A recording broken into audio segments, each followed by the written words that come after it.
Hey there everybody, it's Baka here. Welcome to another weekend workshop. It's been about 3 or 4 weeks since we've had one of these, so I thought it was time to bring it back. I finally have a little time on my hands that I can actually spend for this. My second job is done with for now. I might be getting a new one soon, so we'll see. But I've also been having kind of a creative block as to what would be good for this workshop. Now, we've done perspective drawing, we've done writing, we've done some basic shading. But I thought to myself, what would be a good, simple thing to do that would be a fairly quick workshop? And as I've been teaching my web design class and my digital design class, I've had to teach a few chapters on photo manipulation in Photoshop. Now, at school I do not have the current Photoshop. I have Creative Suite 4, and here at home I have Creative Suite 1. So I don't have CS6, which is, that would be nice, but I don't have it. But the nice thing is when it comes to the basics of photo editing, you don't need the newest thing. They all pretty much do the exact same thing. So I'm going to go ahead and open up Photoshop, and I've got a photo selected already. This is a photo I took at the Louisville Trolley Hop last year. The Trolley Hop being their first Friday when all the art galleries are open. They've got some events going on.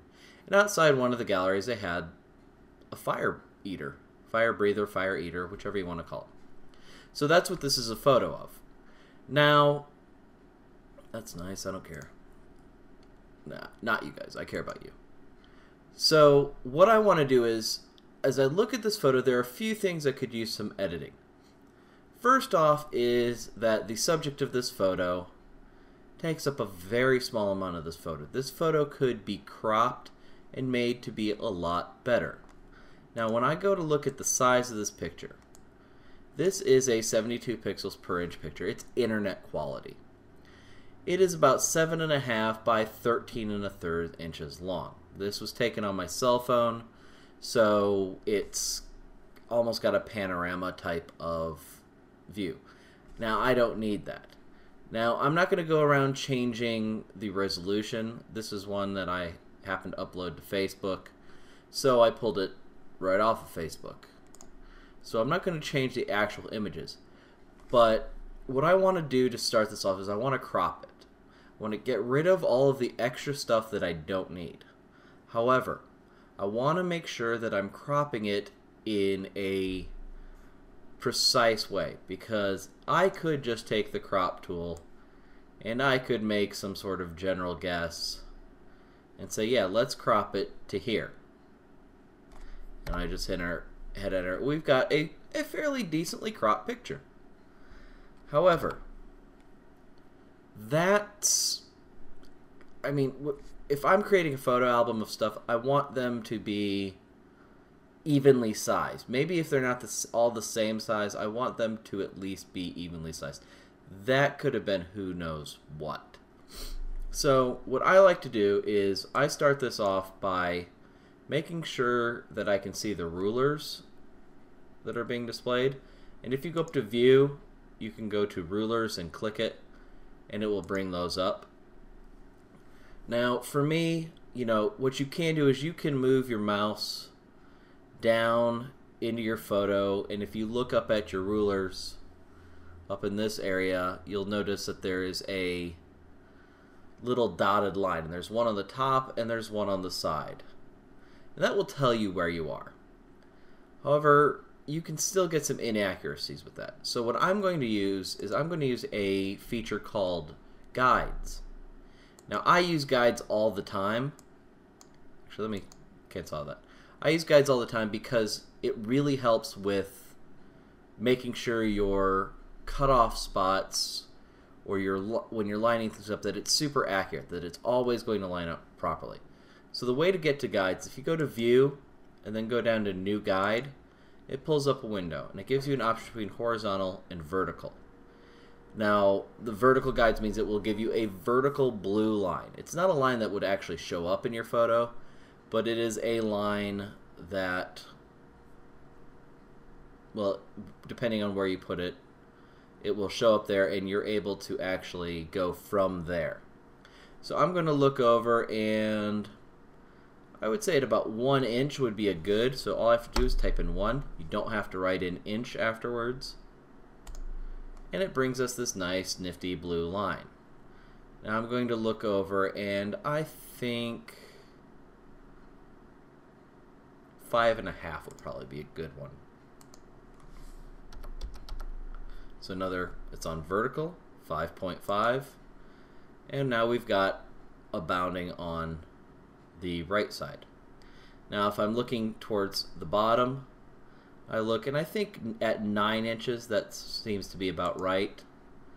And I'm not going, I don't have an actual photo album right now for this sort of thing, so I'm creating what I'm determining to be a decently cropped photo, but at actual destinations. So this you would change from horizontal, and you could change this to 9, hit OK, and we get our nice little blue line over here. Now up here at the top, to keep a nice rectangular outfit, I'm going to go with 2.5 inches. So again, new guide, horizontal, 2.5. And it's my recommendation to switch between your horizontals and your verticals first. That way, if you just type in the number, a lot of times, I know I'll do this, I'll forget to switch over at the end, and I will get guides where I don't want them, and then I've got to undo, and it's kind of annoying. So what I have here is a boxed in part of the photo that goes from 1 to 5.5. Excuse me. That was a big sneeze. So 1 to 5.5. It's 4.5 inches wide, and it goes from 2.5 to 9. So it is 6.5 inches long. So 4.5 by 6.5.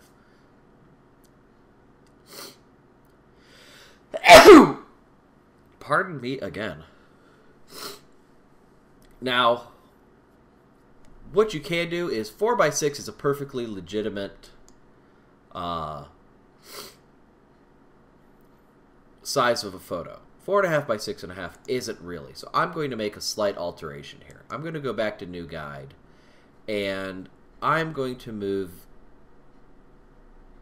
in 1/4 inch on the left side, so 1.25. Oh, I'm all stuffed up now. And I'm going to move in 1/4 inch from the right side, so 5.25. That brings us our 4 inches. Now I'm going to do the same for the top and the bottom. I'm going to move in by 1/4 inch. So I'm going to go 2.75. And I'm going to go 8.75. Now that brings us to something that's 4 by 6 inches. Now another thing you want to do when you use guides is you want to make sure that these things snap or snap to. So if you go into view, go down to snap to, you'll see that I have guides checked. What this allows me to do is when I put this crop tool up to this area, it automatically hits that corner like an anchor. And as I get close to this one, it will suddenly just jump to it. So I can use the crop tool. I can select this area, and I just have to hit enter, and it crops it down to this.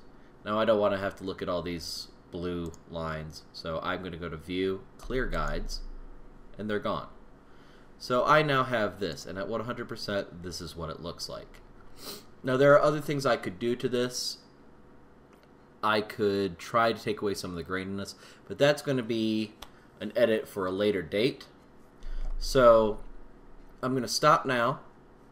Tuesday we'll have another Wide World of Geek, and I promise it will not be nearly as random and boring of tone as last week's. I don't know what happened, But when I went back and watched that video after I posted it, I just shook my head. So I hope this was helpful. I know that you can crop photos in many other programs, Microsoft Office's Picture Manager, Paint, any sort of editing program you can crop.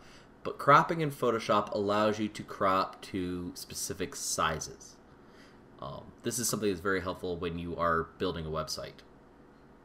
So I prefer cropping in Photoshop as opposed to generically cropping to a general size. But that's my personal preference. I hope it's helpful for you guys. But I will see you guys on Tuesday. See you later.